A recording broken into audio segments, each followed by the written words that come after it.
Good evening, welcome, and thank you for watching my latest Principles of Good Health. That's what I called this at the start of January 2020, and I think it's still a good name right now and as we go into 2022. But here we are now, second week of December, and I can feel the sort of ramping up of Christmas activities, lots of get-togethers with friends, work colleagues, maybe with family that you need to meet up with, Christmas parties. I already had one Christmas party. I was out for lunch today, I'm out for dinner tomorrow, I'm out for lunch from Friday. I mean, lucky me, and we may not all have the opportunity to do this, but I do feel that there is an element and a sense of sort of trying to make up on what we were lacking last year. There's a lot more activities, I think, that are going on.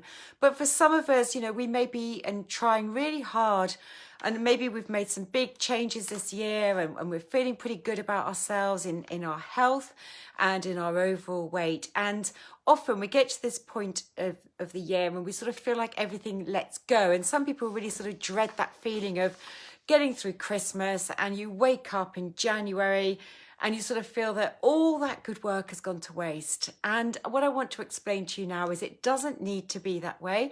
I want to give you some simple ways, as I always try and do, to help you sort of think through some of the choices that you're making when you're going out and about and eating at friends' houses or out for a meal or at a drinks party, and the sort of options to go for and why. And that way I'm hoping that you will start 2022 feeling pretty much as you do right now, and you'll be very quickly sort of bounce back and get back on your feet. I'll just say now, if you're watching this in my group, my Inspired Lifestyle Choices group on Facebook, then I will be running a 7-day Christmas recovery here in this Facebook group, which I shall be starting on Monday the 3rd of January. So if you're watching this group, you can watch each of my daily videos, lives in my group every day from Monday the 3rd, with some new inspiration to help you get started fighting fit going into January. If you're watching this on YouTube or as a podcast on my website, then please come and join my Inspired Lifestyle Choices Facebook group, and then you can participate and get advantage of that 7-day program that I'm going to be running. So let's have a think about, you know, what do I do when I go out and about? How do I try and ensure that I don't undo all my good work through the year and through the years, and I start January 22 feeling in pretty much the same shape as I am right now? So starting with dinner parties. So of course, when you go to a dinner party, if you go to a friend's house, you don't really know what they're going to serve up. You know, you'd have probably said, oh, I don't eat this and I don't like that, I can't eat that. You might be vegetarian and they'll know that.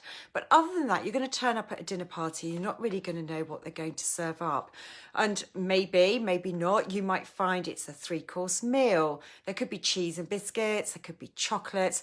And often you start and you arrive at a dinner party and there's going to be drinks and nibbles beforehand. So, you know, you've got this big evening ahead of you with lots of food. I'm not talking tonight about the drinks and the alcoholic choices. That might be something I'll come on and talk about next week.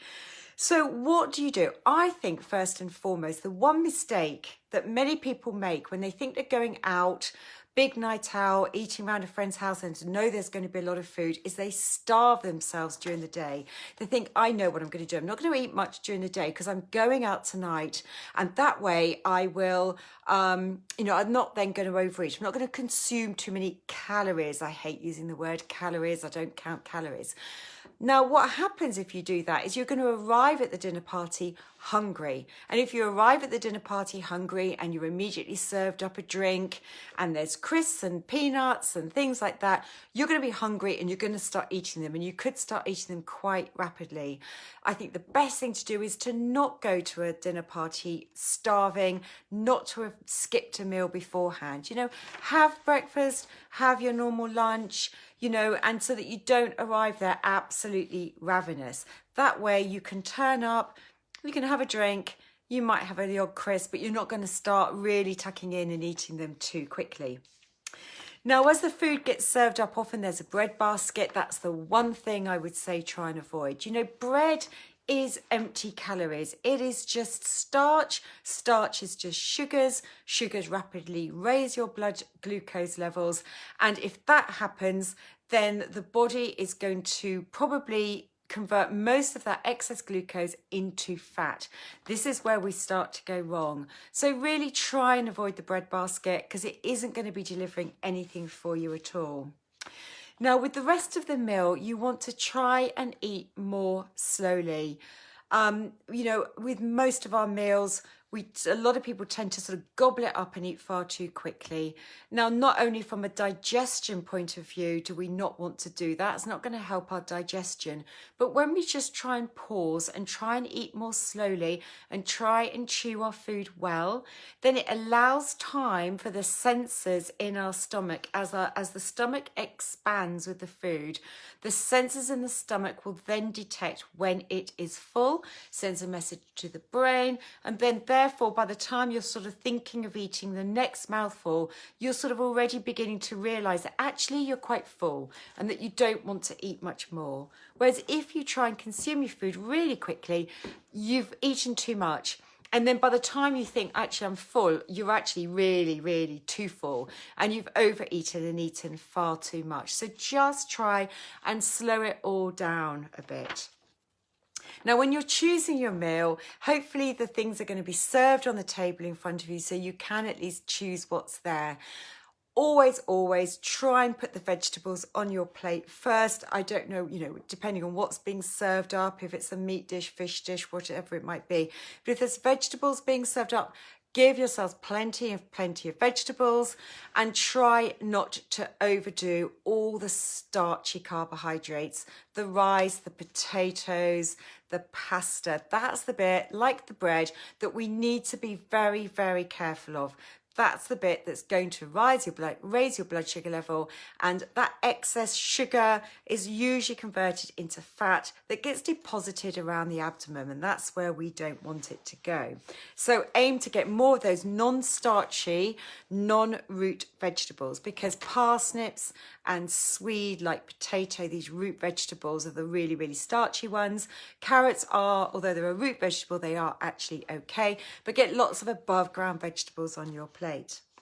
The next thing to think about is the puddings. Puddings get served up at dinner party. Well, we don't want to deprive ourselves. You're at a dinner party and you may not eat puddings the rest of the time. You don't have to deprive yourself all the time. I like to think of the Pareto rule, which is talked about as the 80-20. I like to think of it a bit more for myself as more of a 90-10.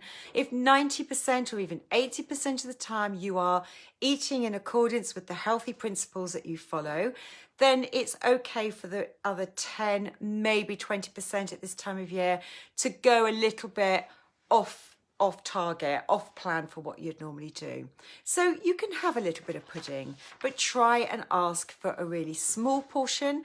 Eat it really slowly, really savour it, really enjoy it, so you're not deprived and you haven't actually gone without.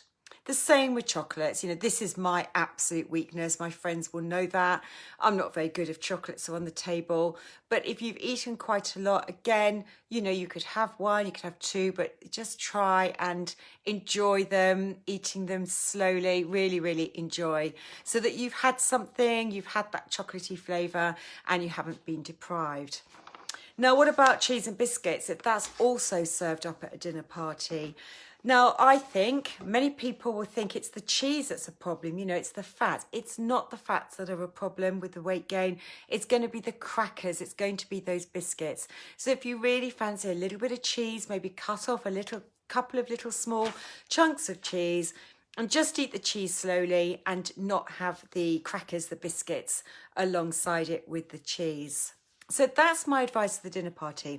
Now, what about the next day? You wake up the next day, don't feel guilty about, I've eaten this and I've eaten that. Just get yourself up, get yourself moving. If it's the weekend, you're not working, go out for a nice walk.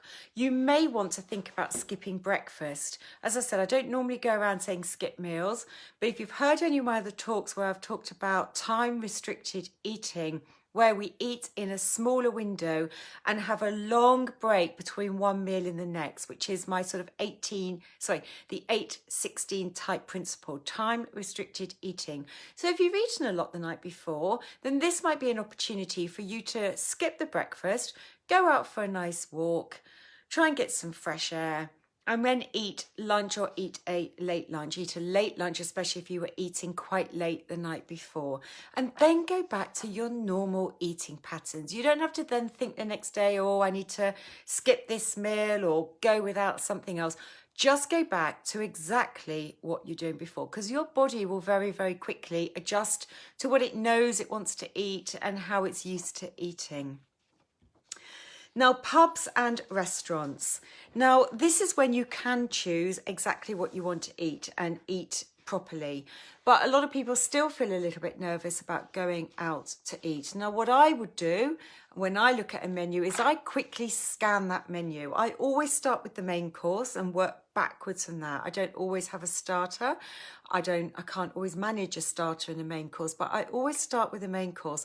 And the very, very first thing I do is I scan it and take out the options, which are all those starchy carbohydrates. So I would not eat a pasta dish. I would never eat a risotto dish. I wouldn't go for the pizzas. I wouldn't go for the pies. Those are the things I don't eat. And from that, I'm then able to look at all the other options that are there. For me personally, I'm not a big meat eater, or I don't eat red meat. That's my own personal choice. But if you like meat, you know, a good option for you could be a steak or maybe a lamb dish. I like fish, but most of the time I'm not going to choose the fish in batter. I'm going to choose a nice piece of fish that's not in batter. Those are going to be your better options. If you're vegetarian or vegan, it is harder because often the only choices open for you are those sort of pasta and risotto dishes. But if you do have any choice, go for the more sort of lentil and pulse type dishes. You know, you might find some nice Moroccan spiced pulse lentil type dishes, which will be absolutely delicious. And that way you're getting your protein, because the steaks, the meats, the fish, the lentils, the pulses, they're all the proteins. This is what keeps you fuller for longer. It's not the starches that we need, it's the proteins, and we also need some good fats alongside that. Now, I find when I eat out that the vegetable portions are shockingly small. You know, I'm eating vegetables in abundance and the vegetable portions are really limited, I find, in restaurants. So go and order an extra portion of vegetables. And if your dish comes with chips or other potatoes, maybe ask them to be served on the side, so they're not there on your plate. So if you've got a side portion of vegetables, you can put those on your plate, and the potatoes or chips are served separately. And maybe, depending on who you're out with, would be happy to share a portion of chips. So they're not there on your plate where you're just going to start tucking into them. They're sort of separate. They're a little bit removed. And maybe you could be sharing them. So you're not eating those predominantly. You know, some places you go to, you get a massive portion of chips. You get hardly any vegetables. You'll get the meat. I think they do this as a way of saving money because chips and potatoes are dirt cheap. So we want to sort of adjust that and turn that the other way round. Now, some people worry about sauces. I worry far less about sauces than I do about the starchy carbohydrates. But if you are concerned about the sauce, well, then just ask for it to be served again on the side. Ask for it to come in a jug. And therefore, you can just add a little bit of the sauce to your dish if you're concerned about that, you know, if it's what you particularly want to eat or you're just not quite sure about it. When you go out to eat, you know, whether it's to a dinner party or to a meal, if you wake up hungry the next morning, just reflect on how much protein you did eat. As I said, if you're going out to a pub and you're choosing meat and fish, then you should be getting enough protein. If you've gone to a dinner party and you know you have less control, you're having a lovely time, lovely cooked food, but you've got less control about your portion sizes, it may be that the portion size of the protein just isn't sufficient, and that's why you wake up quite hungry the next day. Something to think about just generally in day-to-day life. Now, drinks parties. These can be really, really difficult. Canapes are notoriously unhealthy. Now, they may come with nice things, and the reason why I say unhealthy is because they're often really just lot of pastry, laden with sort of starchy carbs, all that pastry and not much else. Just think of the sausage rolls. You know, I don't eat them, but people love sausage rolls. You know, I must admit they smell lovely when they come out of the oven and people come around and they serve you these sausage rolls. I just don't eat pork, so I don't eat them. But I know why people absolutely love them. But it's all that pastry that's the downfall. So canapes is a real problem at a drinks party, and the more alcohol you drink, often the more hungry you're going to be, and you're going to want to eat more of these canapes. So a piece of advice for you, if you're really trying hard and you don't want to overeat the canapes, is to eat something before you go out. We know with canapes, they're not particularly filling, you know, they're not a proper meal. So maybe have something like a small omelette before you go out, or maybe a small bowl of soup, which has got lentils or pulses in, because eggs, pulses, lentils, it's all the protein, it's going to fill you up. And so you're not going to arrive at the drinks party, like the dinner party, feeling really, really hungry. That way you can arrive at the dinner party, you can have a few drinks, and you can have a couple of canapes without undoing all the good work that you've been trying so hard not to. So hopefully what I've explained to you here, that you can just, it needs a little bit of forward planning, a little bit of forward thinking, especially if you need to think about, you know, having something to eat and eating normally before you go out.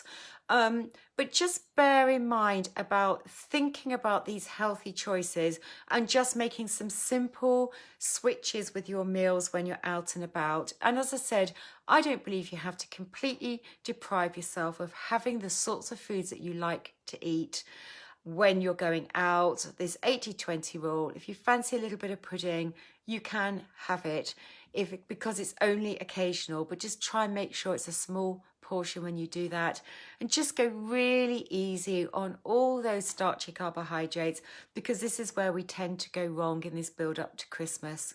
Hope that's given you some useful information.